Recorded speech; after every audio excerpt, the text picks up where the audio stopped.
So hello guys, हम लोग फिर से एक बार लेके आए नई वीडियो। और इस बार हम जो लेके आए वो मेमोरी बेस्ड क्वेश्चंस है एम्स के।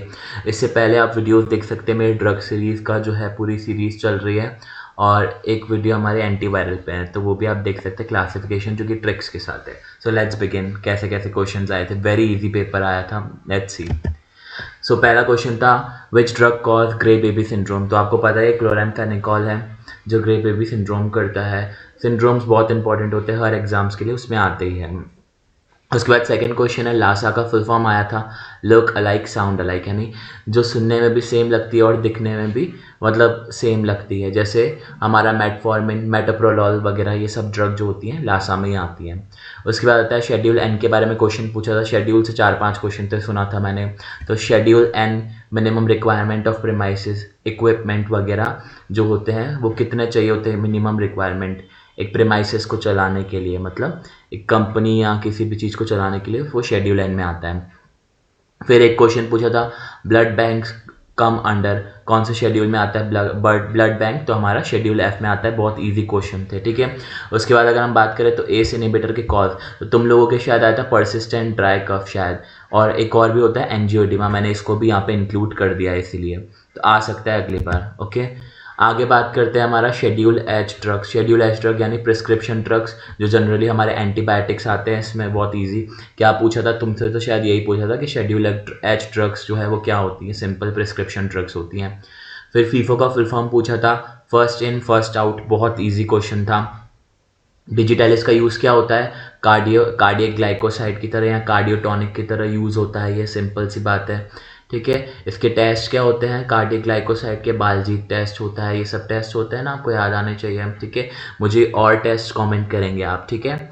चलो आगे देखते हैं। HLB वैल्यू 3 to 6 की पूछी थी। Water in oil emulsifying agent होता है, सिंपल बहुत ईजी है ये। इमल्सिफाइंग एजेंट वाली जो टेबल है वो हर एग्जाम में आती है। HLB वैल्यू ग्रिफिन ने दी थी, याद है ना आपको। उसके बाद बात करते हैं morphine extracted from which plant, तो ओपियम। ओपियम में भी स्पेसिफिकली बोलूँ तो पेपेवर सोमनीफेरम, याद रखना, शायद तुम्हारे पेपेवर सोमनीफेरम ही आया था, लेकिन एक एग्जाम में ओपियम वाला भी आ रखा है, इसलिए मैंने दोनों इंक्लूड किए हैं। उसके बाद बात करते हैं शेड्यूल सी। तो शेड्यूल सी में क्या आता है, हमारे बायोलॉजिकल प्रोडक्ट्स आते हैं जैसे इंजेक्शंस वगैरह, पेरेंटल प्रोडक्ट वगैरह, ये सब आते हैं, ठीक है। शेड्यूल जी ड्रग पूछी थी तो मेटफॉर्मिन होती है, इंपॉर्टेंट है, आगे भी आई थी। और ये क्वेश्चन तो बहुत कॉमन था, शेड्यूल जी का एक ही हमने पढ़ा था मेटफॉर्मिन, और वही इन्होंने टेक दिया सेम टू सेम। उसके बाद आगे बात करें तो schedule x narcotic drug and psychotropic substance होते हैं। तो कीटामीन होता है, हमने पढ़ा था डिसोसिएटिव एनेस्थीसिया, और बच्चों में सेफ होता है ये, तो ये आया था, ठीक है। अब तुम्हारे तो सिर्फ यही पूछा था शेड्यूल एक्स क्या होता है शायद, है ना। उसके बाद ओपियम पॉइजनिंग में हम क्या देते हैं, तो नेलेक्सोन देते हैं, बड़ा ही सिंपल क्वेश्चन थे, ठीक है।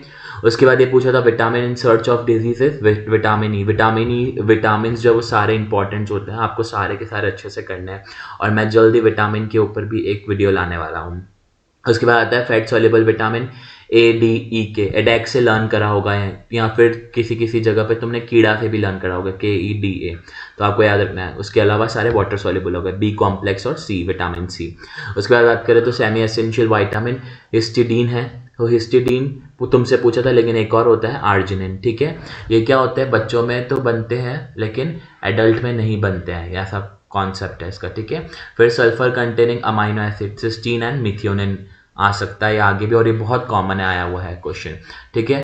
Then bond present in amino acid is peptide bond और अमाइड बॉन्ड। अमाइड बॉन्ड मैंने बना रखा है CONH, देख सकते हो आप गाइस, ठीक है। उसके बाद यूरिया का सिंथेसिस कहाँ पे होता है, तो हमारा लीवर के अंदर होता है। ये बहुत बेसिक क्वेश्चंस आए थे, बहुत ही ज़्यादा। उसके बाद drug of choice in anaphylactic shock, epinephrine या उसको एड्रेनालिन कहते हैं, बहुत सिंपल क्वेश्चन थे। वही मैंने बता दिया। Next question morphine obtain from पेपेवर somniferum, या फिर हम इसे क्या कहते थे, हमने कहा था ओपियम, दोनों से क्वेश्चन आ रखा है, दोनों याद करने हैं। लिक्विड एल्केलॉइड तुम्हारा आया था निकोटीन पे, लेकिन कॉनिन भी होता है, ये भी आपको याद रखना है, ठीक है। फिर हमारी प्लांट की जो सेल वॉल होती है वो किससे बनी होती है, सेल्यूलोज से बनी होती है, ठीक है। बहुत सिंपल बेसिक क्वेश्चन है।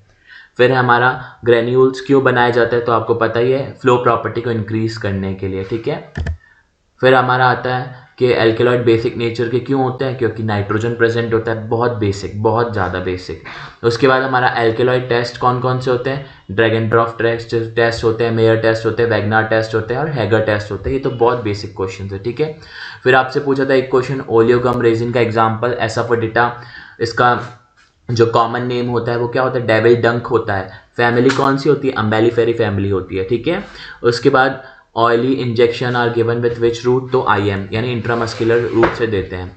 फिर शिनोडा टेस्ट किसके लिए होता है, फ्लेवेनॉइड्स के लिए होता है। बहुत बेसिक क्वेश्चंस थे। ABC analysis always better control, क्या होता है इसका full form, always better control, एक जगह फुल फॉर्म भी पूछा हुआ है। तो किसके ऊपर बेस होता है, कॉस्ट के ऊपर। A से 90% और 10%, महंगी ड्रग होती है A वाली, B वाली थोड़ी सस्ती और C वाली सबसे सस्ती होती है। तो कंजप्शन वैल्यू यानी A वाली जो महंगी है थोड़ा कम कंजप्शन होगा, B वाली का थोड़ा से, और फिर C वाली का तो सबसे ज़्यादा कंजप्शन होगा क्योंकि सस्ती है। फिर VD एनालिसिस किसके ऊपर बेस्ड होती है, यूटिलिटी के ऊपर बेस्ड होती है।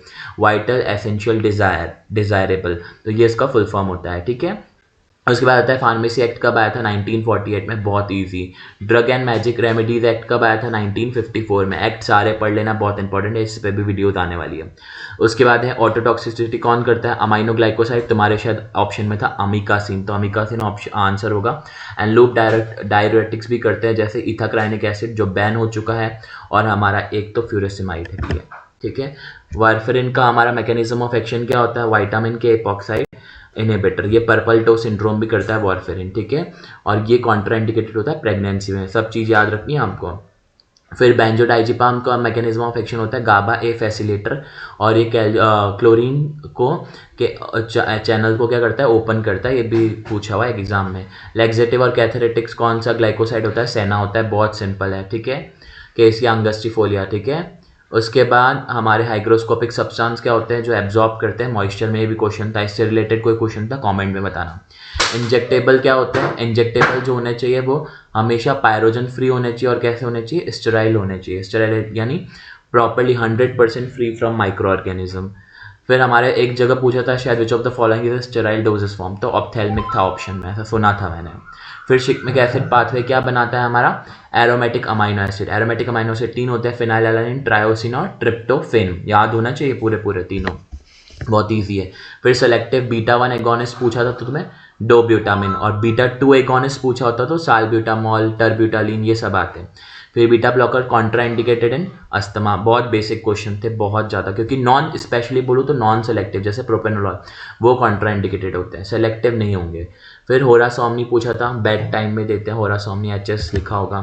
फिर ग्लूकोज से ग्लूकोज 6 फॉस्फेट एंजाइम को कन्वर्ट करने के लिए कौन सा एंजाइम देते हैं, तो हेक्सोकाइनेज और ग्लूकोकाइनेज, ये ग्लाइकोलाइसिस में आता है, पहला ही स्टेप है। उसके बाद क्रैब साइकिल कहाँ पे चलती है, माइटोकॉन्ड्रिया के अंदर, बड़ा बेसिक क्वेश्चन।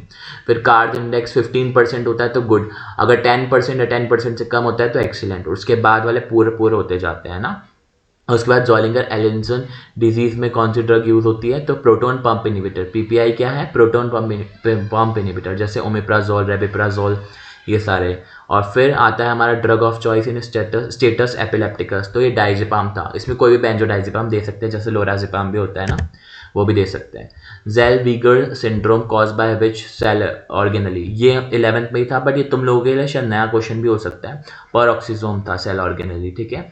उसके बाद नोबेल प्राइज केमिस्ट्री में किसको दिया था, सुसुमु कितागावा, ठीक है, और हमारा रिचार्ड था, ठीक है। उसके बाद फिजिक्स में किसको दिया गया था, John Clarke, Michael H Devoret and John M Martinis, ठीक है, इसको दिया गया था। एक जगह पूछा था हमसे Bloom strength of gelatin 150 to 250 mg, और एक क्वेश्चन आ सकता है आयरन कंटेंट कितना होता है, तो वो होता है 15, हमारा आया था ना 1515, ठीक है। उसके बाद नसेट का मैकेनिज्म ऑफ एक्शन, तो नसेट का मैकेनिज्म ऑफ एक्शन होता है कॉक्स इनहिबिटर, बहुत सिंपल क्वेश्चन, साइक्लोऑक्सीजिनेज होता है फुल फॉर्म कॉक्स का, ठीक है। बायोरेट टेस्ट किसके लिए होता है, प्रोटीन्स के लिए होता है। टैनिन के टेस्ट कौन कौन से होते हैं, matchstick test, phenazone test, ferric chloride test, vanillin HCl यानी hydrochloric test, and gold beater test. Gold beater test से तो बहुत एग्जाम में क्वेश्चन पूछे हुए हैं, ठीक है। So thank you for watching my video. अगर आपको वीडियो अच्छा लगा हो तो लाइक, शेयर एंड सब्सक्राइब।